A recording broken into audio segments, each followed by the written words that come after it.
Consultation കഴിഞ്ഞിട്ടും ആൾ എഴുന്നേറ്റ് പോകുന്നുണ്ടായിരുന്നില്ല. എന്താ നോക്കുമ്പം അവർ പറയാണ് ഒരു ടൈറ്റ് ബിഗ് ഹഗ് വേണമെന്ന്. അപ്പോൾ ഞാൻ ജസ്റ്റ് എൻ്റെ ചേർന്ന് ഞാൻ എഴുന്നേറ്റു, അവർ എഴുന്നേറ്റ് ഒന്ന് നന്നായിട്ടൊന്ന് ഹഗ് ചെയ്തു. അത് ഫീൽ ചെയ്ത് ശരിക്കും എന്തോ ഒരു കിട്ടാനുള്ള സാധനം കിട്ടിയ ഫീലിംഗ് അവർ തിരിച്ച് റൂമിലേക്ക് പോവുകയും ചെയ്തു കേട്ടോ. എന്താണ് അവിടെ സംഭവിച്ചത് നമുക്ക് നോക്കാം. ഇതേപോലെ സന്ദർഭം നമുക്ക് ഒരുപാട് വരാറുണ്ട്, ഒരു ടച്ച് അല്ലെങ്കിൽ ഒരു ഹഗ്ഗൊക്കെ.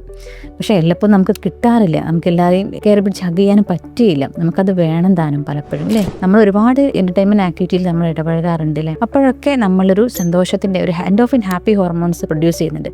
അതേപോലെ ഒരു എൻഡോർഫിൻ ഹാപ്പി ഹോർമോൺസിൻ്റെ ഒരു പീക്ക് ലെവൽ ഇവിടെയും സംഭവിക്കുന്നുണ്ട്.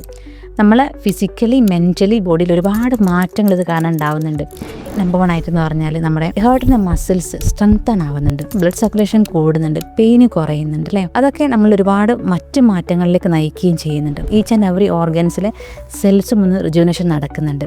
അതോടൊപ്പം തന്നെ ഒരു ഫിയർ അല്ലെങ്കിൽ ഒരു പേടിയൊക്കെ ഫീൽ ചെയ്യുന്ന സമയത്തൊന്ന് ടൈറ്റ് ഹഗ് ചെയ്താൽ ഞാൻ കൂടെ ഉണ്ടെന്നുള്ള ആ ഒരു ഫീലിംഗ് നമുക്ക് കിട്ടുന്നുണ്ടല്ലേ.